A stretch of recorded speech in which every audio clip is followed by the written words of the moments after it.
말씀은 신명기 32장 10절로 12절입니다. 함께 읽으시겠습니다.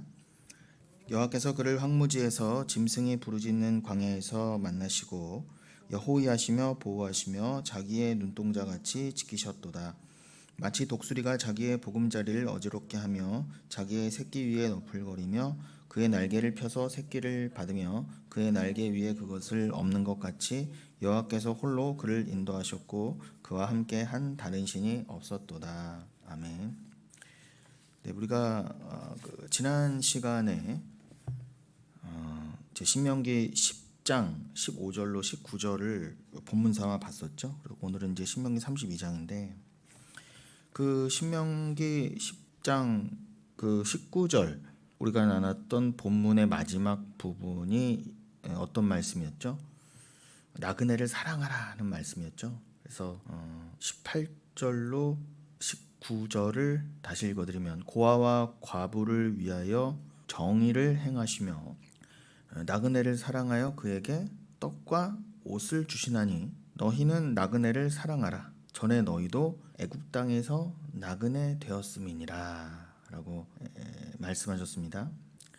그 바로 앞절 17절에서는 이렇게도 말씀하셨죠. 너희의 하나님 여호와는 신 가운데 신이시며 주 가운데 주시오 크고 능하시며 두려우신 하나님이시라. 사람을 외모로 보지 아니하시며 뇌물을 받지 아니하신다 그러셨습니다.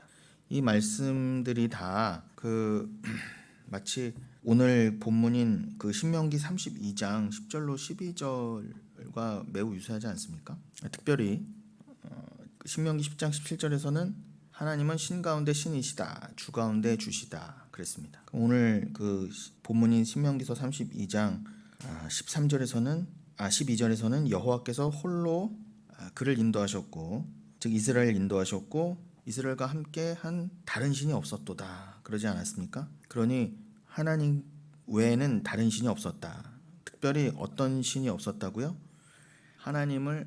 이스라엘과 함께 하신 하나님, 이스라엘을 구원하신 하나님은 그 여호와 한 분밖에 없으시다가 강조되어 있습니다. 그것을 지난주 본문이었던 신명기 10장 17절에서는 그 하나님 여호와는 그래서 신 가운데 신이시고 주 가운데 주이시다. 그는 능하시며 두려우신 하나님이시고 사람을 외모로 판단하지 않으시고 뇌물도 받지 않으신다. 그러니 이 두 말씀을 함께 읽어보고 이렇게 함께 우리가 붙여서 해석해 보면은, 즉 하나님은 이스라엘을 인도하시고 그 애굽에서 인도해 내시고 즉 구원하시고 그 광야에서 함께 하신 하나님이 뭔가 이스라엘에게 원하시는 게 있어서 이스라엘을 외모로 판단하셔서, 그렇죠? 이스라엘에게 뭔가를 받으실 것을 꿍꿍이로 이스라엘이 하나님 자기 자신에게 뭔가 이렇게 보상을 해줄 만한 대단한 민족처럼 보여서 구원하셨다는 게 전혀 아니에요. 그렇잖아요. 하나님은 한 분 하나님이신데 그 하나님은 이스라엘을 구원하시고 동행까지 하셨는데 그 하나님의 특징, 그 하나님의 속성을 말씀에서 뭐라고 설명하고 있다고요? 그는 신 중에 신이시고 가장 능하시고 두려우신 분인데 그분은 절대 그 사람을 외모로 보지 않으시고, 또 뭔가 내가 너희를 구원했으니까 쇼하드, 그 뇌물, 즉 뇌물은 그 쇼하드는 보상이라고 그랬죠. 행위에 대한 보상. 그러니 내가 너희를 애굽에서 끌어냈으니 그 애굽에서 끌어내준 보상을 해달라. 그럴 만해서 구원했다는 게 아니에요. 그리고 이스라엘이 하나님께 먼저 찾아가서 하나님, 우리가 이런 상황 가운데 있는데 하나님이 당신께서 우리를 구원해 주시면 우리가 애굽에 출애굽하고 난 다음에 무엇을 하나님께 보상으로 드리겠습니다. 뭐 어떻게 하겠습니다. 라는 계약이 전혀 없었어요. 그냥 이스라엘은 그냥 애굽에서 죽어가던 그냥 노예이자 종이었습니다. 그것을 신약의 표현으로 하면 이미 본질상 진노의 자녀고 공중 권세에 사로잡힌 공중 권세를 사로잡은 자 밑에서 종로로 타던 자였고 마귀의 자식이었고 그냥 본질상 진노의 자녀였다 그래요. 다른 표현은 그냥 먼지고 시체였다 그럽니다. 먼지고 시체인 자가, 존재도 아닌 자가 어떻게 하나님과 무슨 계약을 맺고 뭐가 있어서 하나님께 보상을 해요. 그리고 뭐 부자고 뭐 가지고 있고 뭔가 보상할 게 있다 한들 그게 그 하나님께 무슨 만족이 되며 그 하나님이 그거를 원해서 이스라엘 구원하셨다, 그건 있을 수 없다는 그런 말씀입니다. 특별히 오늘 본문인 신명기 32장에서는 그렇게 하나님이 그들을 애굽에서 인도하시고 광야에서 함께 하셨다는 것을 어떤 짐승을 들어서 표현하셨습니까? 예, 독수리를 들어서. 그렇죠? 하나님은 그 오늘 본문인 32장 10절에 보시면은 황무지 그 광야에서 만나 주시되 보호까지 해주시면서 특별히 자신의 눈동자 같이 지키셨다 그래요. 가장 소중하게 여기셨다 그거죠. 그러면서 독수리 얘기를 꺼내시면서 그 독수리가 보금자리에서 자기 새끼 위에 나풀거리는. 이따가 또 말씀드리겠지만 이것은 창세기 1장 2절에서 성령이 수면 위에 운행하시다 할 때 그거와 같은 동사예요. 라하프. 이렇게 너풀거리고 하나님이 그 보금자리에서 새끼를 품으시는 것, 심지어는 그 날개 위에 업었다 그랬습니다. 그렇게 하나님이 보호하시고 안위하셨다는 거예요. 그렇게 구원하셨다는 겁니다. 독수리에 관한 것은 지난주에도 잠깐 언급했었죠. 그 뭐 계시록 19장이라던가 또 다윗과 골리앗의 얘기를 들으면서 또 설명을 해드렸던 부분이기 때문에 우선 잠깐 넘어가겠습니다. 기억나시죠? 그 주검이 있는 곳에 독수리가 모이느니라라고 하는 예수 그리스도의 그 누가복음 17장 말씀을 들어서 또 이 독수리는 종말과 매우 깊은 관련이 있는 그 비유다. 독수리라는 동물의 비유는요. 그래서 뭐 마태복음 24장에 그런 예수님의 종말에 관한 말씀, 또 계시록 19장에 동일한 예수 그리스도께서 흰말 타고 오셔서 하실 그 말씀을 들어서 누가복음 17장을 설명해 드린 바였습니다. 그래서 지난주에 그 독수리와도 또 연결되는 부분이 있어서 제가 잠깐 복습 겸 언급하고 넘어가는 것입니다. 아무튼 하나님은 그렇게 이스라엘을, 즉 우리를, 참 이스라엘인 우리를 그렇게 눈동자같이 사랑하시고 독수리가 새끼를 보살피시고 그렇게 업어서 이 세상 가운데서 구원하신다는 것을 설명하시기 위해서 그런 역사적 이스라엘, 민족적 이스라엘을 들어서 설명해 놓으신 거예요. 단순히 신명기의 말씀은 문자적인 눈에 보이는 그 이스라엘만을 위한 말씀이 절대 아니었습니다. 그런데 그 이스라엘에게 주셨던 말씀이, 그러니까 지난주 본문 그 신명기 10장에서는 뭐라고 하셨다고요?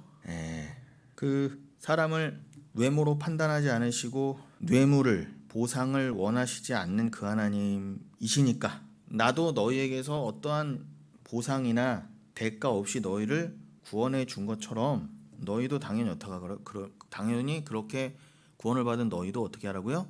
고아와 과부를 위하여 정의를 행하라는 거죠. 즉 고아와 과부로 상징된 고아와 과부같이 낮은 지위에 있을 수밖에 없는 그 통칭 해석을 나그네라고 해도 좋습니다. 나그네를 사랑하라 했습니다. 단순히 이것은 당연히 윤리 도덕적인 얘기가 아니었죠. 다 이제 영적인 의미가 있습니다.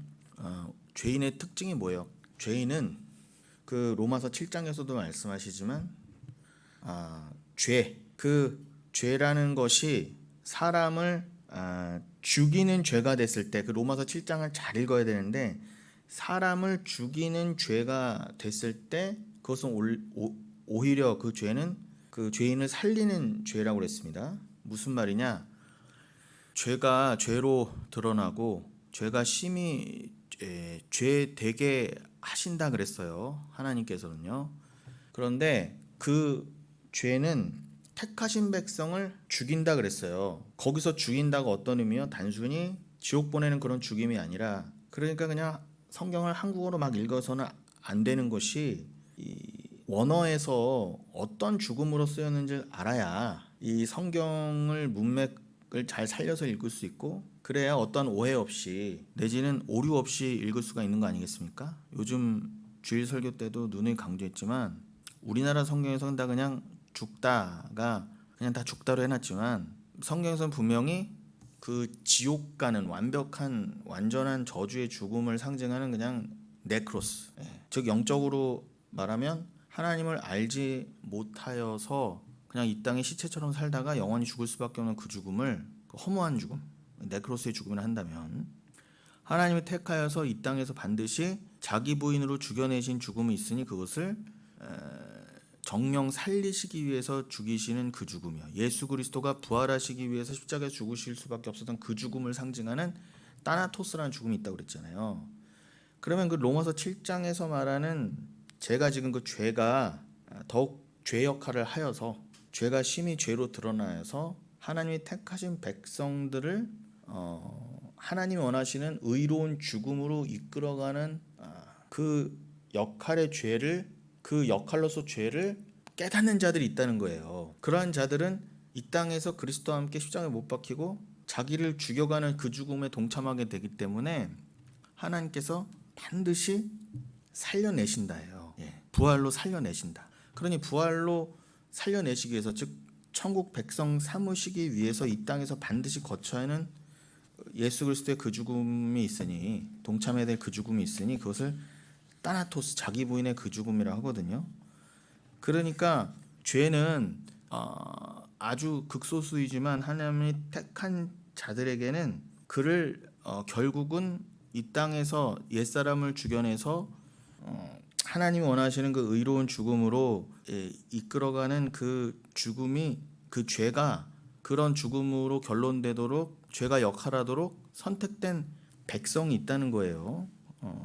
그러니까 그 죽음을 얻도록 된 자들은 하나님께 그 성령으로 인해서 마치 하나님께 맡겨놓은 것처럼, 하나님이 당연히 그 내주셔야 되는 것처럼 구하면 성령을 주실 수밖에 없는, 거기서 아이테오가 로마서 7장에도 나오거든요. 그게 로마서 11장에서 구하고 찾으라 두드려야 할 그 구하라 아니겠습니까? 마치 떡새덩이를 구하면은 그 진짜 친구는 그 떡을 맡아놓은 적도 없는데 당연히 내줘야 했던 것처럼, 하나님께서는 만세전에 언약, 즉 계약이 있기 때문에 우리가 그렇게 버릇없이 면목 없이 하나님 나에게 그 구원을 허락하시기 위해서, 나에게 그 죽음을 나에게 허락하시기 위해서, 나에게 죄를 죄되게 그 하나님 원하시는 쪽으로 죄를 깨닫도록 그렇게 나에게 그 역사를 허락하기로 하셨잖아요. 그러니까 그 역사가 허락되도록 나에게 성령 주세요 라고 아이테오, 구하기까지 하신다는 거예요. 그럼 하나님이 그것을 당연히 내주신다는 거죠. 그러니 여러분, 죄인은 뭐라고요? 그럼 하나님이 죄가 심히 죄되게 하시려면 그 로마서 3장이나 갈라디아 3장 표현을 하면 우리를 율법 아래, 죄 아래에 두시게 된다면, 하나님이 죄가 심히 죄되도록, 죄가 죄로 드러나도록 그렇게 역사하실 수 있는 분은 하나님밖에 없으신데, 하나님이 그렇게 역사하시기 위해서는 그 전에 우리를 전부 다 죄 아래에 가두신 거예요. 그 죄 아래에 가두어졌다는, 우리는 다 불가능이라는 증거가 뭐라고요? 우리는 그 율법과 말씀을 받았을 때, 그 율법과 말씀의 대표인 예수를 받았을 때 다 어떻게 받아요? 껍데기로 보는 거죠. 다 겉으로 판단하고 외모로 판단하고, 그냥 예수도 이 세상에서 구할 법한 그냥 복을 빌고 그렇게 받는 존재 정도로. 그러니까 예수든 말씀이든 율법, 그거를 다 인간은 그냥 받자마자 내 측에서의 율법 행위로 받아들인다는 거예요. 해라 하지 마라로, 선악으로 판단해서 전부 다 그렇게밖에 받을 수 없어요. 전부 다 우리는 그냥 육의 눈을 가지고 외모로 판단하고 모든 것을 보상과 행위의 대가로 여기기 때문에, 뭐 하나님을 사랑합니다, 뭐 말씀을 내가 지킵니다 하는 것도 내가 그냥 말 그대로 지킨다, 내가 열심히 율법 행위 지켜서 하나님을 기쁘시게 해서 하나님부터 뭔가 쇼하드, 보상을 얻어내고 구원도 받지만, 내가 또 열심히 해 하나님이 나를 의롭게 여겨주셔서 나를 그제서야 그래 너가 구원에 합당하구나 여겨주신 다음에 보상까지 주시는 그런 하나님으로 받을 수밖에 없는, 구조적으로 우리는 그런 죄인이었다는 거예요. 그게 바로 신약에서 말하는, 사도 바울이 강조했던, 우리가 죄악에 딱 갇혀서 유대인부터 실패했던 부분 아닙니까? 사도 바울조차도 성령을 받기 전에 실패했던 부분이에요. 오죽하면은 구율법에 사로잡혀서 말 그대로 허무한 죽음으로, 네크로스의 죽음으로 나아갔던 시체였다 보니까 하나님을 이 세상에서 제일 사랑한다, 율법을 내가 제일 열심히 지켰다는 그도, 그 예수, 즉 교회를 핍박하고 살인하는 자, 은혜를 핍박하는 자로 계속 드러나다가 회개한 것 아니겠습니까? 그렇게 하나님 열심히 있던 자가 회개할 게 뭐가 있겠어요? 당연히 말씀을 그냥 말씀이라고 하나님 주셔봐야 그냥 자기 수준에서 율법주의로 읽어낼 수밖에 없는, 죄인 중에 괴수가 될 수밖에 없는, 그것을 깨닫게 된 자. 나는 이것이 한계였구나. 그것이 그러니까 하나님이 성령을 통해서 이 말씀을 말 그대로 은혜로, 내가 어떤 죄인이고 진짜 죄가 무엇이고, 내가 말씀을, 예수를 그냥 그대로 하나님의 의도대로, 그리스도로, 은혜대로, 그냥 그가 행하신 구원의 행위를 내가 덜컥 믿는 믿음으로, 그것을 주가 의로운 행위로 여겨주셔서 난 그냥 덮이는 것, 그 은혜. 나로서는 안 돼요. 내가 부정돼야 되는군요. 내가 주님 앞에서 뭘 할 수 있습니다. 나의 의로움으로 하나님 앞에 의인이라 여김받고 구원도 받고 보상도 받고 부도 받고 돈도 받고 하는 게 아니었구나. 내가 세상 칭찬도 받고 내가 윤리 도덕적으로 완벽한 사람이 되고 그런 게 아니었구나를 깨닫는 것. 내가 그 깨닫기 전에 오히려 내가 정말 죽은 시체요, 회칠한 무덤이었구나를 깨닫는 것. 그게 바로 회개 아니겠습니까? 그러니까 그 일은 유대인들도 사도 바울조차도 실패했던 일이에요. 그러니까 세상 모든 인류는 그냥 죄 아래에 갇혀 있을 수밖에 없었어요. 그래서 하나님이 만세전에 택한 자만 택하셔서 그 죄가 죄되도록, 죄의 역할이 제대로 돼서 제가 지금 말씀드린 그것을 깨닫는 자, 내가 하나님을 사랑한다면서 내가 오히려 하나님을 죽이는 자였구나, 내가 오히려 은혜를 거부하던 자였구나, 예수를 내가 껍데기로 믿었구나, 그는 그리스도구나, 내가 육신의 할례로 대표된 율법의 행위로 나아간 것이 아니라 오히려 내 마음을 찢고 들어오신 그 예수가 나의 주인이 되셔서 내가 함께 그 옛사람이 죽어가는 그 진짜 따나토스의 죽음으로 가는 것이 진짜 사는 길이구나. 그래서 내가 왜 예수와 함께 죽을 수밖에 없는 죄인인가를 그 죄를 통해 알았다면 죄의 역할이 제대로 된 거잖아요. 그럼 내에게서 죄가 심히 죄되게 드러난 거잖아요. 죄가 나를 죄인으로 드러내고 나를 천국까지 인도하는 죄라면 그게 왜 나쁜 거냐? 그건 선한 거야 결국은. 그럼 나는 합력하여 선을 깨닫게 되고 단순히 겉으로 외모로 판단해서 좋고 나쁘고 주체가 될 수 없다는 겸손함을 알아. 예수 그리스도와 하나님과 교회를 함부로 판단하지 않고 말 그대로 겸손하게 내가 가장 죄인 중에 괴수였구나. 나는 날마다 죽노라로 그냥 나아가는 것. 그게 하나님이 택하신 백성에게 죄를 허락하신 이유라는 거예요. 그러니까 그걸 알면은 다시 반복하지만 내가 말씀을 철저하게 그냥 겉으로만 문자로만 봤구나. 이게 내가 이 율법주의가 나의 가장 불가능한 부분이었구나. 이건 하나님이 은혜와 믿음으로 깨닫게 해주지 않았다면 나는 오히려 이 잘못 읽은 말씀이 나를 살리는 돌이 아니라, 산돌이 아니라, 반석에 물이 나오는 반석이 아니라 오히려 나를 찍어 죽이는 그 율법의 돌이었구나로 깨닫게 되는 것. 그게 진짜 은혜거든요. 그러니까 제가 지금 왜 이 말씀을 드렸어요? 지금 신명기 10장에서 고아와 과부를 위해 정의를 행하시며, 그러니 또 그는 나그네를 사랑하시니까, 게다가 너희도 나그네를 사랑하라 그러니 우리도 고아와 과부를 잘 섬기고 억지로라도, 마음으로는 안 돼도 그냥 억지로라도 좀 적선한 입 해주고 문자적인 나그네에게 사랑합니다 하고 그냥 선의를 베풀면 되는구나 정도로 이 말씀도 읽을 수밖에 없어서 그냥 그 수준으로 말 그대로 율법을 뭐 해라 하지 마라로 표면으로 읽을 수밖에 없었다고요.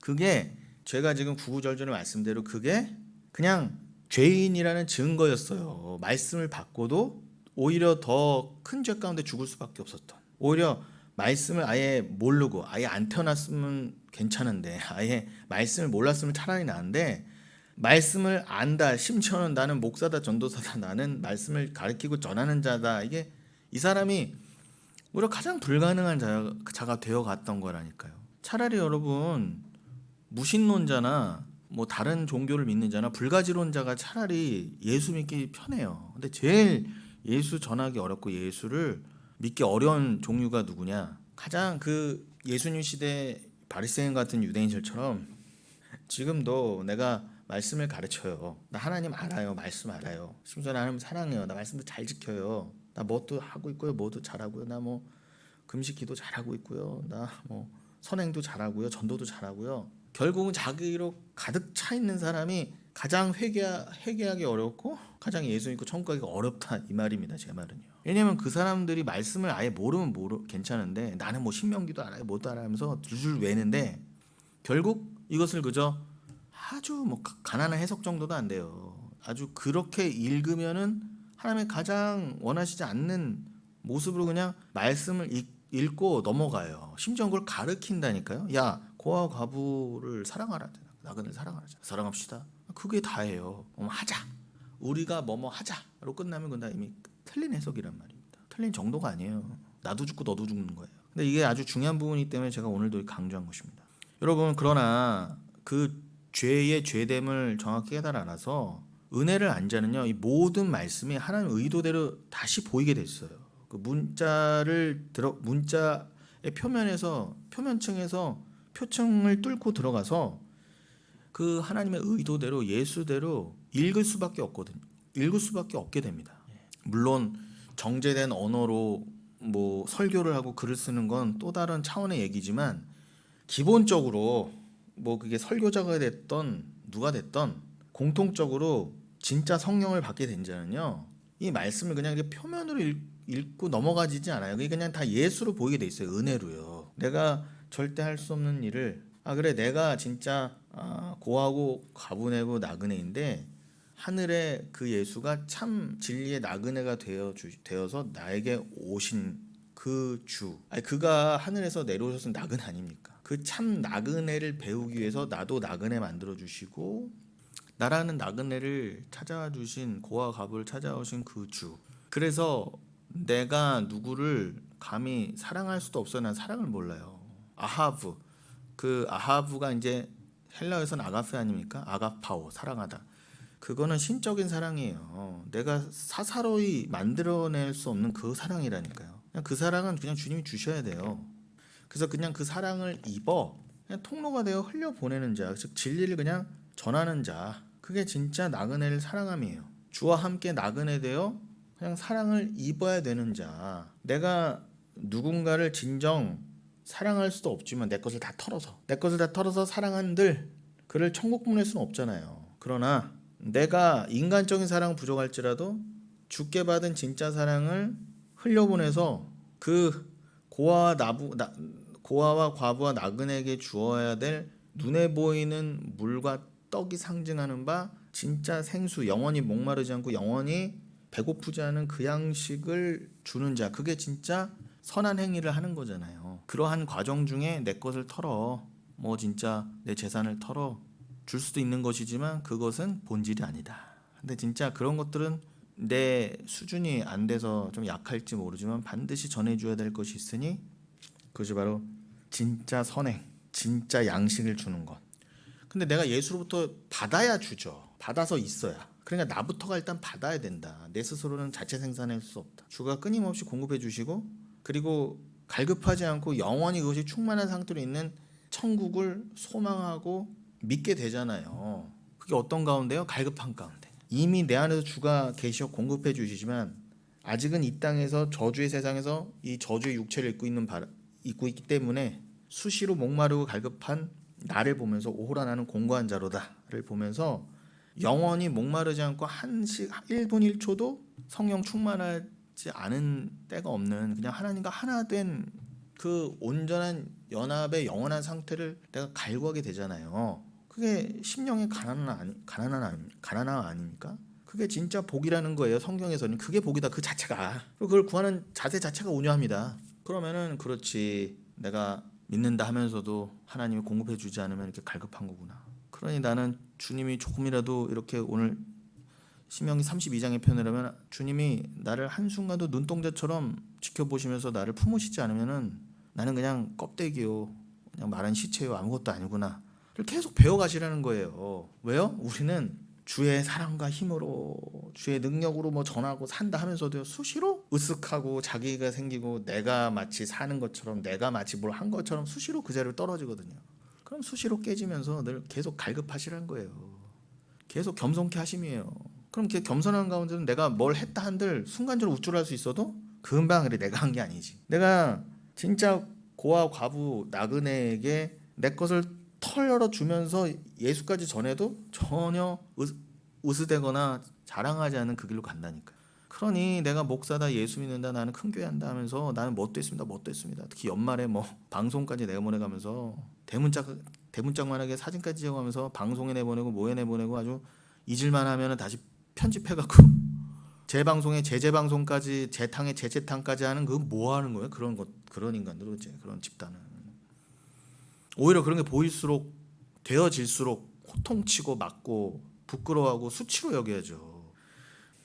그 사람들이 왜 그러겠어요? 고아 과부를 위하여 나그네를 사랑하라는 거를 말씀으로 말 그대로 예수로 읽지 못해서 그런 것입니다. 네.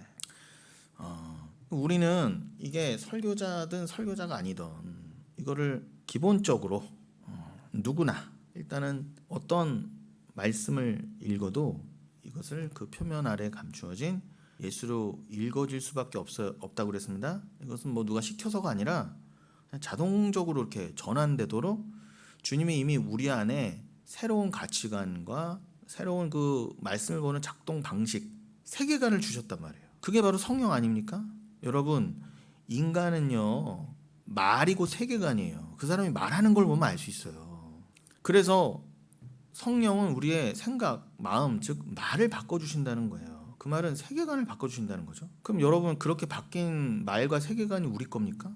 하나님 거잖아요. 지금 그래서 제가 하는 말도 일반적인 세상, 심지어 뭐 일반적인 교회라는 것과 통용할 수 없는 그런 세계관 아닙니까? 그러면은 진짜 성령을 받은 진짜 교회끼리 통하는 세계관이 뭐예요? 그게 진짜 말 그대로 하늘에서 말하는 영원한 식구, 교회라는 거잖아요. 한 몸 된 교회. 그들은 어떻게 읽을 수밖에 없다? 나그네를 사랑하여, 하나님이 나그네를 사랑하여서 그에게 떡과 옷을 주신다는 걸 보고, 아 그래, 그 레헴, 떡은 그냥 떡이 아니지, 말씀이지. 예수라고 하는 말씀. 예수가 심지어 십자가에 죽기 직전까지 설명하시고 도장 찍어주신 그거예요. 떡과 포도주를 주시면서, 이 떡 푸소미온이죠, 헬라어로. 그걸 찢어주시면서 이건 내 살이다. 그 살도 문자적인 살로 읽을 수 없어요. 말씀이구나. 예수가 우리를 먹이신과 동시에 예수 그 자체가 우리들의 생명이구나. 여러분, 이 땅에서는 왜 돈 벌어요? 결국 이 세상은 이렇게 산다, 뭐 가치 있는 삶이 있다 해도 어떤 결국 뭐예요? 다 먹고 살려고 하는 짓이잖아요. 결국 다 돈 얘기고 결국 다 떡 얘기예요. 눈에 보이는 떡 얘기. 결국 목적이 다 그거라고요. 잘 먹고 잘 살자. 결국은 다 그 떡의 가치에 묶이잖아요. 다 그 아래로 다 들어가잖아요. 편입되잖아요. 그런 것처럼 여러분, 우리가 그럼 진짜 떡과 양식을 알았어요. 그럼 우리에게도 진짜 중요한 건 뭐예요? 그냥 먹고 사는 길이에요. 먹고 사는 일. 그러면 세상의 가치관대로 먹고 사는 일, 그게 아니라 우리의 바뀐 세상관, 가치관으로는 뭐예요? 우리가 진짜 먹고 살 일, 즉 우리의 목숨을 다 걸 일. 우리들의 진짜 중요한 일이 뭐라고요? 아, 예수를 양식 삼는 거구나. 즉 예수를 그냥 먹는 거예요. 그럼 예수와 하나가 되게 돼 있잖아요. 아, 일반 음식물을 먹어도 내 뼈와 살이 된다는데, 피가 된다는데, 아, 예수와 하나됨을 상징하지 않습니까? 오직 그거에만 몰입하게 돼 있어요. 성도는요, 이 땅에서부터. 세상은 눈에 보이는 가치관을 따라갈 때. 왜요? 세상 거 못 먹고 곧 죽어도 괜찮지만 예수 안 먹으면 정말 죽을 것 같거든요. 진짜 죽을 것 같거든요. 진짜 죽음으로, 지옥으로 갈 것 같거든요. 그래서 하나님이 사랑하신 자에게는 그냥 눈에 보이는 떡과 옷, 야 잘 먹고 잘 살아라가 아니라, 하나님은 그러한 만사 형통의 그 복을 말씀하신 게 아니라 바로 예수라고 하는 떡, 예수라고 하는 옷. 아니, 구약 히브리어로는 그냥 레헴과 시므라로 돼 있지만 이것이 결국 성경을 우리는 다 하나로 읽을 수밖에 없다로 했을 때 이것은 결국 반복적이고 점진적인 어떤 비유잖아요.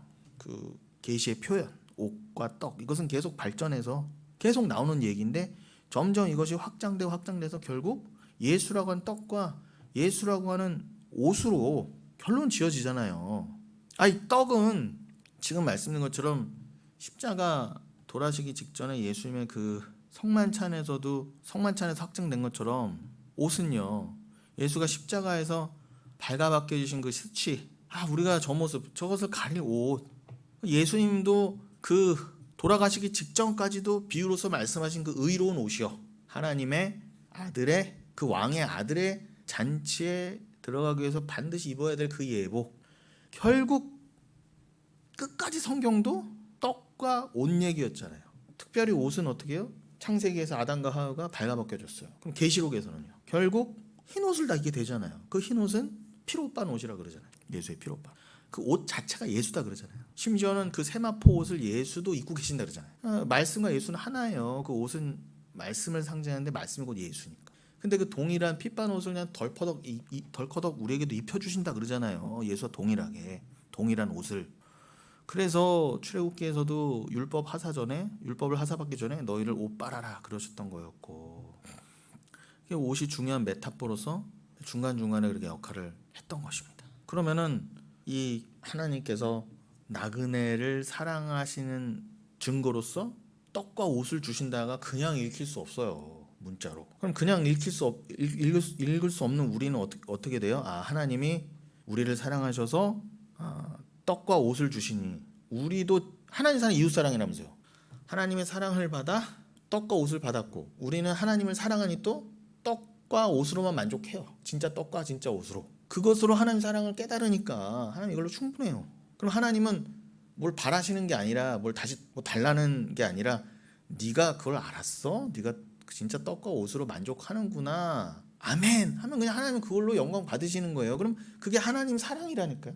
그럼 그 사랑을 가지고 어떻게 당연히 이웃을 사랑하게 돼 있죠. 그럼 그 이웃에게도 다른 건 못 줘도 반드시 떡과 옷을 주게 돼 있다고요. 그게 진짜 선행이라고요. 그게 진짜 구제라니까. 성경에서 말하는 구제라 할 때 구제. 그럼 그렇게 나그네를 섬기라는 거예요. 나그네가 누구라고요? 계속 요 근래도 얘기했고, 심지어 요 직전에 서미선 전사님 설교 때도 나왔지만 교회를 나그네라 하셨잖아요. 그럼 나그네를 사랑함이 곧 교회를 사랑함이고, 교회를 사랑하는 것도 함께 성도된 자를 사랑하는 방법도 하나님이 야 네가 교회를 사랑하고 성도를 사랑해? 그럼 그에게 떡과 옷을 줘. 그거밖에 없어요. 다른 거 못 줘도 그거는 꼭 주셔야 돼요. 짜장면 짬뽕은 둘째 문제고, 스타벅스 커피는 둘째 문제고, 그게 바로 진짜 이웃, 먼저 우리의 참 이웃 되었던 참 나그네이신 예수를, 너희들이 그 예수를 나그네로 깨닫고 그 예수를 하나님으로 깨달아 그 예수를 사랑한다고 하는 또 증거야. 이렇게 되는 거예요. 그렇게 하나님 사랑, 이웃 사랑은 완성되는 것입니다. 예. 그러면서 왜 그 나그네를 사랑하라 와하부 템 엣 하겔, 왜 그 나그네를 사랑하라는 거에 그 이유를 또 붙여놓으셨다고요? 결정적으로 전에 너희도 애굽 땅에서 나그네 되었음이니라. 너희가 애굽, 그 세상을 상징하는 애굽, 그 마귀의 세상을 상징하는 애굽에서 너희도 나그네였다. 종되었었다. 죽은 존재였다. 그러니 결국 뭐예요? 내가 하나님 사랑하고 이웃을 사랑하고 특별히 떡과 그 옷을 감사히 여기라의 이유가 뭐였다고요? 너가 나그네 되었음을, 네가 어떤 처지에서 구원받았음을, 네가 어떤 은혜를 입었음을 늘 잊지 말고 감사하라. 그 뜻 아니겠습니까? 이 상황에서 그래서 하늘 양식을 이제 우리가 지난 시간에 그 시간상 좀 하늘 양식이란 부분을, 그 떡, 레헴, 그 하늘 떡 그 부분을 좀 자세히 못 나누고 넘어갔었는데, 오늘 그 부분을 좀 나누고 넘어가겠습니다. 그 출애굽기 16장 4절에 보면은 이런 말씀이 있습니다. 출애굽기 16장 4절에 그때 여호와께서 모세에게 이르시되 보라 내가 너희를 위하여 하늘에서 양식을 비같이 내리리니 백성이 나가서 일용한 것을 날마다 거둘 것이라. 이같이 하여 그들이 내 율법을 준행하나 아니하나 내가 시험하리라. 이렇게 되어 있습니다.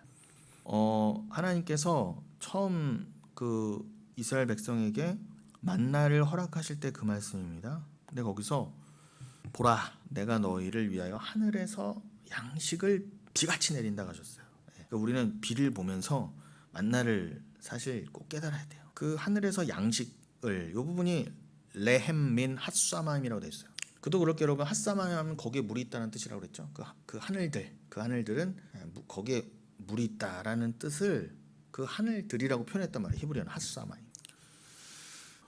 그래서 그 진짜 생수, 그 진리를 설명하시기 위해서 물이란 표현을, 물이란 표현을 쓰셨고, 그 물을 깨닫게 하시려고 실제적으로 이 땅에 이게 물리적인 현상을 통해서 중력이라는 것도 사용하셔서 위에서 아래로 실제로 눈에 보는 물이 떨어지게 하셨던 겁니다. 근데 그 떨어지는 물로 보면서 비만이 온다, 강릉 해갈렸다 정도가 아니라 그 비를 통해 결국 우리가 깨달았던 것은 진짜 하늘에 그 물이 있구나, 진리가 있구나. 근데 그 생수를 양식이라고도 하는구나. 다른 표현으로 그걸 깨달으시라는 거예요. 그래서 레헴 하면은 여러분 베들레헴 하면은 베이트레헴이죠.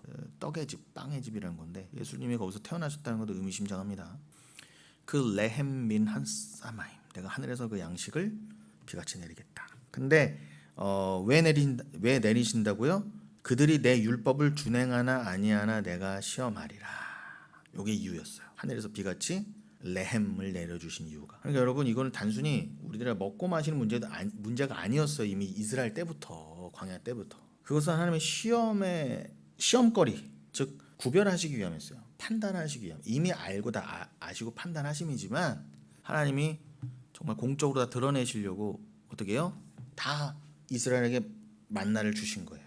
그런데 그 이스라엘은, 육적인 이스라엘은 말 그대로 육적인 이스라엘, 그냥 우리라고 한 참성도, 참 성령을 받은 하늘에서 온 그 하늘의 천국 백성, 하나님 나라 백성, 참 예루살렘의 참 이스라엘, 그들이 아니었기 때문에 그 민족적 이스라엘은 당연히 그 만나를 보고 어떻게 했다? 불평불만을 했다 이거죠. 그래서 다 죽었잖아요, 여러분. 그래 너희들이 그렇게 애굽에서 먹던 고기 원하고 뭐 부추 마늘 원해? 그냥 먹고 죽어라 하고 그냥 매출하기 때를 보내신 거 아닙니까? 근데 그거를 뭐 엉뚱한 목사들은 하나님 구하라고, 그럼 고기도 질리도록 주신다라고 그걸 축복으로, 아니 그냥 초등학생도 알겠네 이게 그 뜻이 아니라는 거. 그럼 하나님이 조롱하신 거 아닙니까? 그럼 여러분, 만나를 대부분 거부했다는 거잖아요, 그죠? 왜냐면 그 1세대는 다 죽었다면 그 1세대는 여호수아, 모세, 갈렙 이런 사람 빼놓고는 그 하늘에서 내려온 만나를 다 부정적으로 봤다는 거잖아요. 지들이 뭔데? 하늘에서 하나님 주신 거를 판단해서 이게 뭐야 하고, 야 이게 뭐야라는 뜻이 만나잖아요, 히브리어로. 이게 뭐야, 이게 가시 같고 이게 뭐 과자도 아니고 이게 뭐냐. 근데 처음에는 좀 먹을 만한데 뭐 이게 막 질리는 거예요, 지들 입장에선. 근데 여러분, 백성에게 그 만나가 질려요? 질릴 수 있어요? 진짜 백성에게? 그 만나는 예수인데, 예수가 그러잖아요. 내가 진짜 참 만나다라고 복음서에서 그러시잖아요. 너희들의 선조는, 조상은 광야에서 그 떡을 먹고도, 그 레헴 그 만나를 먹고도 다 광야에서 죽었지만 나를 먹어라, 내가 그 참 만나다 그러시잖아요. 그러니까 이게 알려주는 상징적인 게 뭐예요? 정말 참 이스라엘이라면, 육적 이스라엘 말고요, 그 육적 이스라엘 가리키는 바 참 이스라엘이라면 이 만나만을 소중하게 여길 수밖에 없어요. 그리고 만나로 늘 만족할 수밖에 없어요. 근데 세상이 봤을 땐 그 만나는 뭐다? 육적 이스라엘이 평가했던 것처럼 이게 뭐야 하고 무시했던 것처럼, 매출하게나 줘, 세상 거 줘 했던 것처럼 너무 보잘것없는 거예요. 근데 그건 다 예언된 바잖아요. 예수를 다 그렇게 업수히 여기고 제대로 못 본다, 볼 수가 없다. 택한 자만 이거 진짜 만나구나 볼 수밖에 없구나. 그게 바로 율법을 니들이 준행하나 안 하나 그 기준이라니까요. 율법을, 아니 그냥 만나를 내려주셨는데 그게 무슨 율법을 행하나 안 행하나 그거의 기준이야 말이야. 이상하잖아요, 그냥 막 읽으면. 근데 여러분, 그 결국 그러니까 성경이 말하는 바는 뭐예요? 네가 율법을 잘 지켰구나는 무슨 뜻? 만나가 예수구나, 난 예수로만 만족합니다, 아멘. 이게 율법을 잘 지켰다는 진짜 뜻이었던 거예요, 여러분. 제사 잘 지내고 문자적으로 이웃 잘 섬기고 헌금 잘하고 그냥 그런 게 율법 잘 지키는 게 아니라. 그리고 이제 시편 78편 23절로 25절을 읽어드리면 이렇게 되어 있습니다. 그러나 그가 위에 궁창을 여시고 그들에게 만나를 비같이 내려 먹이시며 하늘 양식을 그들에게 주셨나니 사람이 힘센 자의 떡을 먹었으며 그가 음식을 그들에게 충족히 주셨도다, 이렇게 되어 있습니다. 이 시편 78편은 이제 아삽의 맞쓰기라고 하는데, 23절 다시요. 그러나 그가 위에 궁창. 보통 이제 여러분 궁창하면 우리가 라키아를 대부분 아는데, 근데 여기에서만큼은 이 궁창이 라키아가 아니로 쏴하크라고 돼 있어요. 쏴하크. 이거는 잘게 부수다라는 뜻이에요. 가루로 만들다. 그렇게 잘게 부수다, 가루로 만들다라는 뜻의 히브리 동사 쏴하크에서 온 거예요. 라키아하고는 다릅니다. 오늘 참고로 아시고. 그래서 그가 위에 궁창을 명령하시며 날티쏴마임, 하늘들의 문들, 오늘 이제 우리 성경에는 하늘문이라고 했죠. 그 하늘문을 여시고 그들에게 만나를 비같이 내려. 여기도 만나, 여기는 아예 그냥 만나라고 하셨죠. 하늘 양식을 안 하시고 그냥 만나를 여기도 비같이 내려 먹이시며. 그러니까 이 아삽도요, 시편을 쓰면서 그 아까 출애굽기 16편의 상황을 이렇게 기록한 거예요. 만나를 비같이 내려 먹이시며 하늘 양식을 그들에게 주셨다. 자기 조상들에게 행하셨던 일을 지금 이렇게 또 해석해서 써놓은 거잖아요. 그런데 25절은 뭐라고요? 사람이 힘센 자의 떡, 레헴 앞비림. 이게 옛날 성경 개역 성경에서는 권세 있는 자의 떡이라고 하는데, 사람이 힘센 자의 떡을 먹었으며 그가 음식을 그들에게 충족히 주셨도다, 이렇게 되어 있습니다. 그러면은 하나님은 권세자예요. 하나님이 힘센 자죠. 진짜 힘센 자. 그러니까 떡을 줄 수 있는 분이 진짜 권세 있는 자라는 뜻도 되겠죠. 사람, 백성, 그 진짜 참 사람이면, 진리의 사람이면, 그 진리의 인자를 따라 함께 사람 된 자면 당연히 떡을 구해야 돼요. 그 힘센 자가 주시는, 권세 있는 자가 주시는 그 떡을 구하고 먹게 되는데 충족히 주셨다. 시편 81편 10절처럼 내 입을 넓게 열라 내가 채우리라처럼 충족히 주셨도다. 여러분, 말씀의 떡은 정말 부족함 없이 주세요. 부족함 없이 주세요. 그리고 9월 21일인가요? 그때 주일에도 언급했지만 시편 32편 1, 2절 다윗의 시편에 보면은 허물의 사함을 받고 자신의 죄가 가려진 자는 복이 있도다. 마음에 간사함이 없고 하나님 여호와께 정죄를 당하지 아니하는 자는 복이 있도다. 근데 여기서 제가 이건 왜 다시 언급했냐면 이 32편은 다윗의 맞쓰기라고 했습니다. 좀 전에 읽은 시편 78편은 아삽의 맞쓰기이고, 그런데 고라자손의 맞쓰기도 있어요. 물론 표제는 고라자손의 맞쓰기를 안 나왔지만 지금 시편 78편의 아삽의 맞쓰기나 시편 32편의 다윗의 맞쓰기를 잘 이해하기 위해서는 고라 자손이 쓴 시편 47편을 보면, 특별히 6, 7절을 보면 맞쓰기라는 표현이 쓰여 있거든요. 그러니까 시편 47편의 맨 위에 가로치고 고라 자손의 맞쓰기라고 안 돼 있지만 아삽의 맞쓰기, 다윗의 맞쓰기를 잘 이해하기 위해서 고라 자손의 시 중에 그 시편 47편 6, 7절을 읽어봐야 된다고 했습니다. 그 맞쓰기를 잘 이해하기 위해서. 그래서 여러분 복습 겸 또 여러분 기억하시라고. 그래서 읽어드리면 찬송하라 하나님을 찬송하라, 찬송하라 우리 왕을 찬송하라, 하나님은 온 땅의 왕이심이라 지혜의 시로 찬송할지어다. 그래서 K 멜렉 콜 하아렛 엘로힘 잠메로 마스킬 이렇게 돼 있어요. 이 잠메로 마스킬, 잠브로 마스킬, 이게 찬양의 시로 찬양할지어다. 요 지혜의 시로 찬양할지어다라고 우리말로 번역된 이 부분이 잠으로 마스킬로 돼 있어요. 그러면 마스킬의 뜻을 우리가 성경에서 마스킬은 정확히 이 뜻이야라고 우리가 정확히 알 수는 없지만 지금 읽어드린 고라자손의 시를 통해서 이 마스킬이 지혜와 관련이 있구나. 단순히 시편의 용어가 아니라 뭔가 음악적인 용어 정도가 아니라 이거는 참 지혜와 관련이 있구나라는 것도 우리가 추정이 가능하다는 거죠. 그러니까 여러분, 제가 이걸 왜 강조하냐면 다윗은 덮이는 게 복이야, 이게 마스킬이야 그랬어요. 덮이는 게 뭐라고요? 옷이잖아요. 피로 빠는 옷으로 덮여야 돼. 이게 지혜야. 그러면 아삽은 뭐라고 했다고요? 뭐가 마스킬 지혜라고 그랬다고요? 권세 있는 자, 그의 떡, 그 레헴 앞비림, 힘센 자의 떡을 받아 먹어야 돼. 그게 지혜야. 그리고 택한 자는 그것만으로 만족하게 되고 지혜 있는 자는 그것만을 구하게 되고 주님은 그거를 부족함 없이 주셔. 그럼 결국 다윗의 맞쓰길과 아삽의 맞쓰길 결국 또 떡과 의복 얘기잖아요. 그리고 그게 결국 지혜라니까요. 지혜가 뭐하고 뭐냐라고 하면 그거를 떡과 옷입니다라고 말해도 좋단 말이에요. 제 말은요. 그게 결국 신명기 말씀이더라 이렇게 되는 거예요. 구체적으로 10장 우리가 아까 읽어봤잖아요. 그래서 이런 가운데 우리가 또 레헴 사마임이라고 기록된 부분이 또 있습니다. 그게 105편 40절로 42절이에요. 105편 40절로 42절 읽어드리면 그들이 구한즉 메추라기를 가져오시고 또 하늘의 양식으로 그들을 만족하게 하셨도다. 그죠? 여기서도 메추라기를 대신하신 그 하늘의 양식 레헴 쏴마임이 나옵니다. 그러면서 41절에 반석을 여신즉 물이 흘러나와 많은 땅에 강같이 흘렀으니. 그래서 여러분 성경 읽으면 도저히 부정할 수가 없어요. 여기는 시편만 봐도요, 그래 결국 지혜가 떡과 의복 얘기고 또 떡과 의복 얘기는 돌 얘기고 돌 얘기는 또 물 얘기고, 이게 뭐 이게 부정할 수가 없어요. 이게 다 이어지고 있잖아요. 결국 이 시편 105편 이거는 뭐 저자가 누군지는 알 수 없지만 105편에서도 말하고 있잖아요. 하늘 양식, 그 떡은 곧 또 우리의 반석 대신 예수 그리스도이고, 모세가 명령하여 물이 터지게 한 그 반석이 결국 그 물 얘기, 그게 바로 핫사마인 그 하늘의 그물이구나.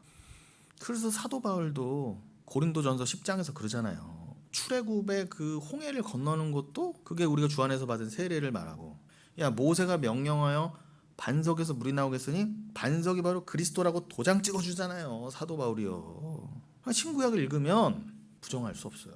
결국 그 얘기예요. 이게 다 하나다. 반석, 물, 돌, 떡, 옷 얘기는 다 하나다. 그럼 여러분 대번에 이제 우리가 어떻게 돼요? 마태복음 4장이나 누가복음 4장에서 예수님한테 사탄이 야 이 돌을 가지고 떡을 만들어 먹어라. 그럼 이해가 되잖아요, 자연스럽게. 원래 같은 얘기인데 사탄은 뭐냐는 거예요. 여러분 사탄은 고린도서 11장에서 사도 바울이 사탄도 광명한 천사의 모습으로 올 수 있다 그랬습니다. 그럼 그 사탄은 뿔 달고 오는 게 아니라 광명한 천사의 모습으로 와요. 빛의 모습으로 온다고요. 너무나 인자하고 모습으로. 그 모습으로 예수께 와서 시험했단 말이에요. 돌 가지고 떡 만들어 먹어라. 그러면 우리도 동일하겠죠. 예수님께서는 복음서에서 그 사탄 거짓 선지자를 뭐라고 표현하셨어요? 양의 옷을 입은 자라고 그랬죠. 그 양의 옷을 입은. 그러면 겉으로는 양의 모습이에요. 목자의 모습이라고요. 겉으로는 천사의 모습이에요. 근데 그들이 잘 구별하셔야 될 게 뭐라고요? 예수님까지도 시험했던 그 내용이 돌을 가지고 떡 만들어 먹어라. 그럼 원래 돌이 떡이고 떡이 돌인데 이걸 이미 구분했죠. 아니 돌이 떡이고 떡이 돌인데 왜 떡으로 만드냐 말이에요. 다시 뭘 변화시키냐 말이에요. 원래 하나인데 맞잖아요. 그러니까 광명한 천사 양의 모습으로는 뭐 거짓 사도들은 거짓 사도 거짓 목사 거짓 교사들은 결국 그거예요. 떡과 돌을 분리시키고 결국 예수님께 야 이 돌을 가지고 떡을 만드는 건 뭐예요? 너 지금 배고프잖아. 육신의 배가 너의 지금 위가 비었잖아. 그거를 먹을 떡 육신의 입으로 먹을 떡 만들어 먹어라. 아니 돌 자체가 양식이고 그거는 산돌이고 그거는 육신이 원하는 떡을 뛰어넘는 진짜 떡을 상징하는 바인데 그걸 가지고 어떻게 해요? 그 진짜 생명돌을 가지고 어떻게 해요? 너 입에나 먹고 죽을 떡으로 만들어서 변형시켜 먹으라잖아요. 그게 시험이라니까요. 사단의 시험이에요. 근데 하나님 다 허락하신다요. 그러니까 예수도 그 시험을 받으셨죠. 우리도 그럼 예수가 받으신 그 시험 우리 동일하게 다 받았어요. 왜냐면 우린 다 선악과가 허락됐거든요. 다 100이면 100. 그런데 선악과를 이기실 수 있는 분은 예수 그리스도 한 분밖에 없었던 거예요. 우린 다 죄인이 맞아요. 우리가 예수가 그 시험을 못 이기셨다면 우리는 한 명도 소망이 없었습니다. 자, 그래서 이 시편 105편은 전체적으로 이스라엘의 역사를 회고하며 하나님의 신실하신과 언약을 찬양한 내용으로 이루어져 있는데 저자가 말씀드린 것처럼 명시되어 있지는 않습니다. 그러나 이 시편 105편 1절부터 15절의 내용이요. 살펴보니까 역대상 16장 8절로 12절과 거의 동일해요. 그래서 역대상 16장은 어떤 내용입니까? 대강 말씀드리면 다윗이 하나님의 법궤를 예루살렘으로 옮기면서 하나님을 찬양하는 장면이거든요. 그 중에서 8절로 12절이 시편 105편 1절로 15절의 내용과 매우 유사한 것을 들어서 많은 사람들이 이제 시편 105편도 다윗이었거나 혹은 다윗 시대의 찬양시로 보고 있다. 그거 이제 참고로 알아두시고. 이 상황에서 우리가 이제 시간이 거의 다 됐는데 요한복음 4장 34절을 보지 않을 수 없어요. 이 떡 얘기, 하늘 양식 얘기를 하면서 요한복음 4장 34절을 안 읽을 수가 없습니다. 뭐라고 되어 있습니까? 예수께서 이르시되 나의 양식은 나를 보내신 이의 뜻을 행하며 그의 일을 온전히 이루는 이것이니라. 여러분, 여기서 예수님이 직접 하신 말씀이에요. 그럼 여러분, 그 양식 하면은 우리가 또 주기도문에 그 양식을 생각하지 않을 수 없죠. 어차피 다 감을 잡으셨고 우리가 실제로도 수시로 양육이나 설교 때 다 넣었고 지금 다시 강조되는 바이지만 이 설교를 처음 들으신 분이라 할지라도 그냥 딱 바로 하고 하나로 통일될 수밖에 없고 감이 올 수밖에 없어요. 그래, 결국 예수님이 말씀하신 그 양식, 주기도문에서도 말씀하신 그 양식은, 그럼 보세요. 이게 주기도문의 핵심은 일용할 양식이라고 했습니다. 자, 그럼 그 일용할 양식은 당장 먹고 죽을 오늘 필요한 그 양식이 절대 아니겠죠. 아니, 생각해 보세요. 지금 우리가 영적인 걸 나누는데, 영적인 양식을 나누는데 예수님이 결정적인 주기도문에서 야 오늘 먹고 죽을 오늘 빵 구해라, 떡 구해라. 그러면은 뭐 누굽니까? 5만 번 기도해서 기도응답을 받았던 그 누굽니까? 미국에 조지 밀러입니까? 뭐 아무튼 그 사람은 뭐 고아원에 빵이 없어요. 그러면 저기 빵 공장에서 그 폐기 처분해서 하려다가 그냥 애 고아원에 갖다 주라 해서 그냥 갖다 줬다는 그 정도 말하는 거예요, 여러분. 그거 오늘 뭐해서 오늘 뭐 먹냐 도대체 누가 뭐 주려나 하고 기도나 하자 기도 그런 내용이에요, 여러분. 물론 그것도 포함될 수 있겠지만 그게 본질은 아니라는 거예요. 근데 그냥 덮어놓고 그냥 조지 밀러도 억울할 수 있어요. 아니 진짜 확인하고 싶어. 그 사람이 진짜 그런 의도로 했고 정말 그 5만 개가 왔는지 5만 번의 기도 그 5만 번이라는 건 5만 번의 기도응답이라고 했죠.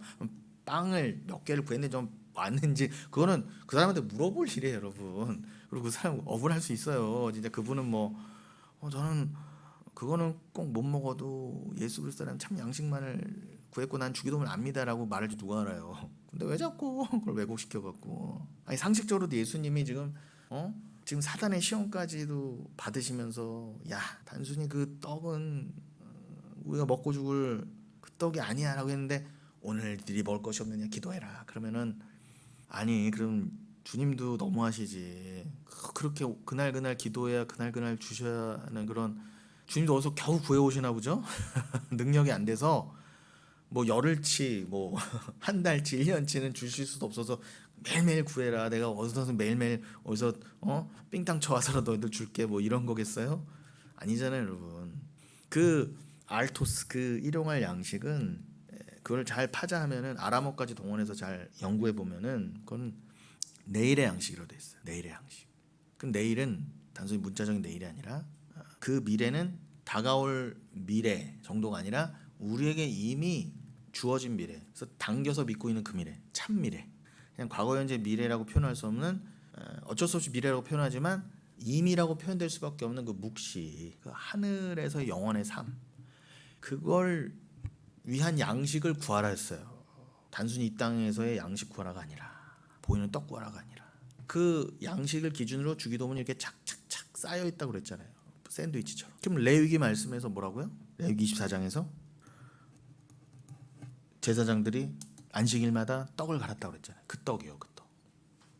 그 떡은 신령한 떡이에요. 함부로 아무나 먹을 수 없었고 제사장들이 정해진 곳에 가서 먹고 반드시 안식일마다 갈아야 했어요. 그 12개의 진설병이요. 6개씩 두 줄로 쌓은 그 성막 북쪽에 놨던 성전 북쪽에 놨던 그 떡이에요. 진설병.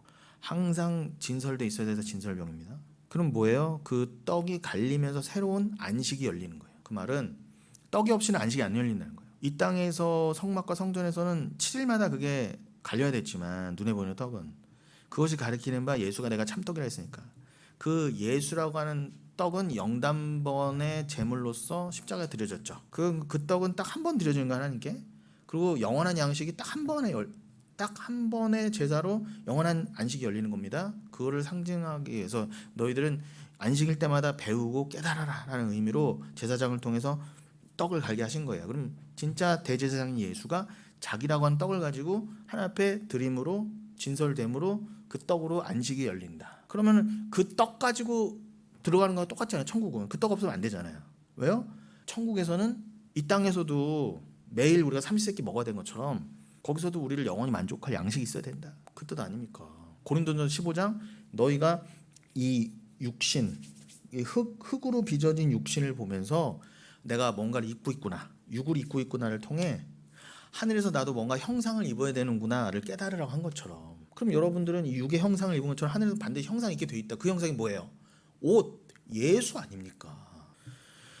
그러니까 여러분 예수님께서 지금 다시 요한복음 4장 34절로 돌아가면은 나의 양식은 그죠? 그러면 이 양식 안에 지금 다 들어가 있어요. 제가 말씀드린 게 다 들어가 있어. 천국이 다 들어가 있어. 영원히 다 들어가 있어. 그럼 그 양식은 그러니 주기도문의 그 양식도 그냥 이 땅에서 먹고 죽을 눈에 보는 양식이 아니라는 게 단번에 동일한 그 말씀하신 예수님이 뭐라고 했어요? 여기서는 니들이 저기 돈 주고 가서 사올 오늘의 빵, 저 식빵집 가서 오늘 빵으로 꼭 주세요. 그 빵이 아니라 뭐라고 됐어요? 나를 보내신 이의 뜻을 행하며 그의 일을 온전히 이루는 이것이니라. 이게 양식이라고 그러잖아요.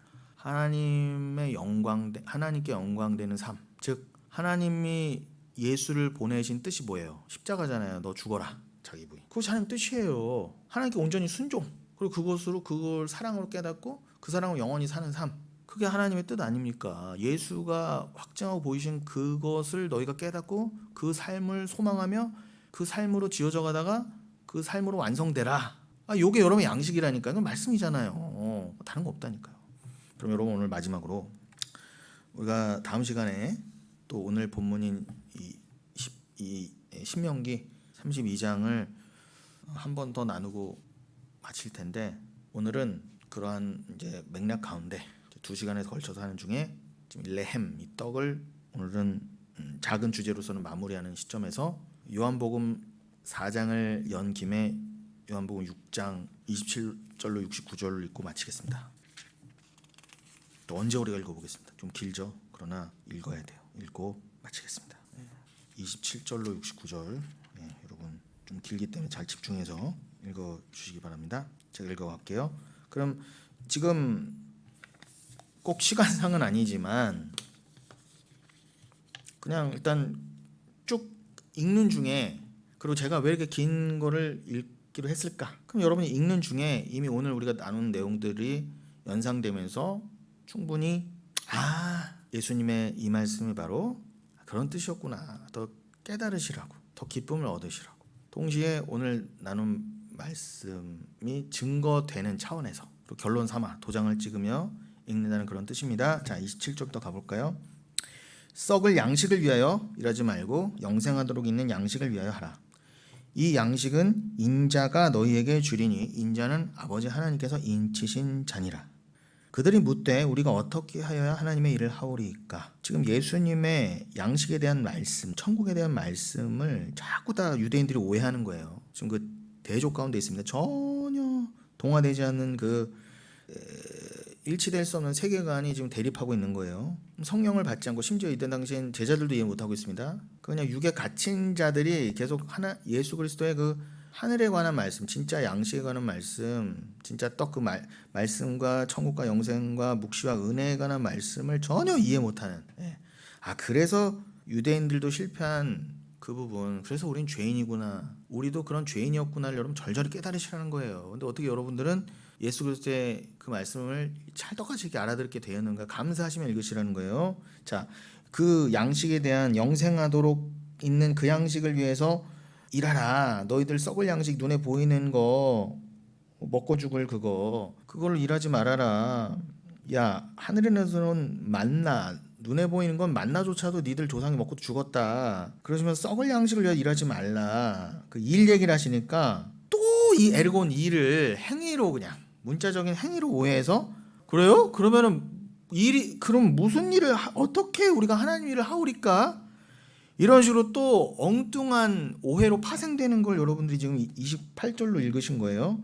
자, 29절. 근데 예수께서 묵묵히 또 말씀을 이어가세요. 예수께서 대답하여 이르시되 하나님께서 보내신 일을 믿는 것이 하나님의 일이니라. 그러니까 이 말도 안 되는 질문에 예수 그리스도가 진리로 답하시는데 당시에는 전혀 못 알아듣지만 우리는 얼마나 이게 꿀송이처럼 달고 귀한 말씀입니까? 썩지 않을 양식이 있구나. 그 양식은 예수가 우리에게 직접 주셔야만 하고 그 예수는 하나님이 성령으로 인치신 자구나. 그리고 그 썩지 않을 양식을 위하여 하는 일이란 것은 바로 하나님께서 보내신 예수 그리스도를 믿는 것이 하나님의 일이구나. 이건 단순히 뭐가 한다는 의미가 아니구나. 믿는 것이 일이구나. 내가 할 수 있는 일이 뭐 일이라고 알려주셔봐야 내가 할 수 있는 일이 아니구나. 내가 이룰 수 있는 일이 아니구나 깨달을 수 있습니다. 30절. 그들이 묻되 그럼 우리가 보고 당신을 믿도록 행하시는 표적이 무엇이니까? 하시는 일이 무엇이니까? 결국 눈에 보는 표적 얘기밖에 할 수 없어요. 이 죄인들에겐. 기록된 바 하늘에서 그들에게 떡을 주어 먹게 하였다 함과 같이 우리 조상들은 광야에서 만나를 먹었나이다. 꼴에 또 만나이긴 하죠. 예수께서 이르시되 내가 진실로 진실로 너에게 이르노니 모세가 너에게 하늘로부터 떡을 준 것이 아니라 내 아버지께서 너에게 하늘로부터 참떡을 주시나니. 그건 예표야. 그 모세를 통해 받았던 그 만나가 핵심이 아니라 그건 표적일 뿐이고 그냥 예표일 뿐이고. 33절 하나님의 떡은 하늘에서 내려 세상에 생명을 주는 것이니라. 그들이 이르되 주여 이 떡을 항상 우리에게 주소서. 야, 그런 떡 있어요? 먹고도 배고프지 않고 뭐 그럼 일하지 않아도 되겠네 우리? 그런 떡 있으면 좀 주세요. 그런 말도 안 되는 이거 조롱 같은 거죠. 또 이들이 순수하게 뭐 이렇게 밥 구했겠어요 예수님한테? 근데도 예수님이 묵묵히 그 죄인들에게 진리를 설파해 가십니다. 35절 예수께서 이르시되 나는 생명의 떡이니 내게 오는 자는 결코 줄이지 아니할 터이요 나를 믿는 자는 영원히 목마르지 아니하리라. 보세요. 결국 떡과 물 얘기가 함께 나오잖아요. 36절 그러나 내가 너희에게 이르기를 너희는 나를 보고 또 믿지 아니하는도다 하였느니라. 아버지께서 내게 주시는 자는 다 내게로 올 것이요 내게 오는 자는 내가 결코 내쫓지 아니하리라. 내가 하늘에서 내려온 것은 내 뜻을 행하려 함이 아니요 나를 보내신 이의 뜻을 행하려 함이니라. 나를 보내신 이의 뜻을 내게 주신 자 중에 내가 하나도 잃어버리지 아니하고 마지막 날에 다시 살리는 이것이니라. 보세요. 나를 보내신 이의 뜻이 더 세부적으로 말씀하시길 뭐라고요? 하나님이 나에게 주신 일을 하나도 잃어버리지 않고 마지막 날에 그 종말의 날에 종말의 완성의 날에 구원의 완성의 날에 심판의 완성의 날에 부활시키시는 이것이니라. 이게 바로 하나님의 구체적인 일이었어요. 예수를 통해 행하신 그 일. 그 일을 믿어라가 우리의 일이었다고. 이것을 믿는 게. 41절 자기가 하늘에서 내려온 떡이라 하심으로 유대인들이 예수에 대해 수군거려 이르되 당연하죠. 이 병신들. 이는 요셉의 아들 예수가 아니냐. 그 부모를 우리가 아는데 자기가 지금 어찌 하늘에서 내려왔다느냐. 야 요셉의 아들 아니야 저거 목수 아들. 근데 무슨 지가 하늘에서 내려왔다고 그래. 우리 다 아는데 저거. 43절 예수께서 대답하여 이르시되 너희는 서로 수군거리지 말라. 44절 나를 보내신 아버지께서 이끌지 아니하시면 아무도 내게 올 수 없으니 오는 그를 내가 마지막 날에 다시 살리리라. 보세요. 그러니까 예수가 겉으로 보기엔 참 보잘것없는 요셉의 아들로 오신 거는 하나님이 아니시면은 인간 스스로 절대 예수께 나올 수 없다는 것을 드러내시기 위한 반증이었던 거예요. 시험거리였던 거예요. 그러니까 육으로 겉으로 외모로 판단하면 절대 안 됩니다. 선지자의 글에 그들이 다 하나님의 가르치심을 받으리라 기록되었은즉 아버지께 듣고 배운 사람마다 내게로 오느니라. 이는 아버지를 본 자가 있다는 것이 아니니라 오직 하나님에게서 온 자만 아버지를 보았느니라. 진실로 진실로 너희에게 이르노니 믿는 자는 영생을 가졌나니 내가 곧 생명의 떡이니라. 너희 조상들은 광야에서 만나를 먹었어도 죽었거니와 이는 하늘에서 내려온 떡이니 사람으로 하여금 먹고 죽지 아니하게 하는 것이니라. 나는 하늘에서 내려온 살아있는 떡이니 사람이 이 떡을 먹으면 영생하리라. 내가 줄 떡은 곧 세상의 생명을 위한 내 살이니라 하시니라. 그러므로 유대인들이 서로 다투어 이르되 이 사람이 어찌 능히 자기 살을 우리에게 주어 먹게 하겠느냐. 예수께서 이르시되 내가 진실로 진실로 너에게 이르노니 인자의 살을 먹지 아니하고 인자의 피를 마시지 아니하면 너희 속에 생명이 없느니라. 내 살을 먹고 내 피를 마시는 자는 영생을 가졌고 마지막 날에 내가 그를 다시 살리리니 내 살은 참된 양식이요 내 피는 참된 음료로다. 내 살을 먹고 내 피를 마시는 자는 내 안에 거하고 나도 그의 안에 거하나니 살아계신 아버지께서 나를 보내심에 내가 아버지로 말미암아 사는 것 같이 나를 먹는 그 사람도 나로 말미암아 살리라. 이것은 하늘에서 내려온 떡이니 조상들이 먹고도 죽은 그것과 같지 아니하여 이 떡을 먹는 자는 영원히 살리라. 이 말씀을 예수께서 가버나움 회당에서 가르칠 때 하셨느니라. 제자 중 여럿이 듣고 말하되 이 말씀은 어렵도다. 이게 어려워요 여러분? 어렵도다. 누가 들을 수 있느냐 한데 원래는 들을 수 없어요. 인간은 절대로. 61절 예수께서 스스로 제자들이 이 말씀에 대하여 수군거리는 줄 아시고 이르시되 이 말이 너에게 걸림이 되느냐. 제자들마저도 수군거리니까 못 알아듣겠다고 어렵다고. 이게 너희들에게 걸림이 되느냐. 62절 그러면 너희는 인자가 이전에 있던 곳으로 올라가는 것을 본다면 어떻게 하겠느냐. 이 정도로 수군거리고 못 알아보면 내가 부활해서 올라가면 너희들 어떡하려고 그래. 살리는 것은 영이니 육은 무익하니라. 내가 너희에게 이른 말은 영이요 생명이라. 그러나 너희 중에 믿지 않는 자들이 있느니라 하시니 이는 예수께서 믿지 아니하는 자들이 누구며 자기를 팔 자가 누구니 처음부터 아심이로라. 또 이르시되 그러므로 전에 너희에게 말하기를 내 아버지께서 오게 하여 주지 아니하시면 누구든지 내게 올 수 없다 하였노라 하시니라. 그러니까 하나님이 예수께 오게 하시기로 한 자 외에는요 절대 못 알아먹어요. 가룟 유다처럼 지금 가룟 유다 얘기하시는 거잖아요. 3년 반을 쫓아다녀도 안 될 놈은 안 된다는 겁니다. 그때부터 그의 제자 중에서 많은 사람이 떠나가고 다시 그와 함께 다니지 아니하더라. 보세요. 장사 안 됩니다. 이런 말씀하면. 다 떠나갔다 그러잖아요.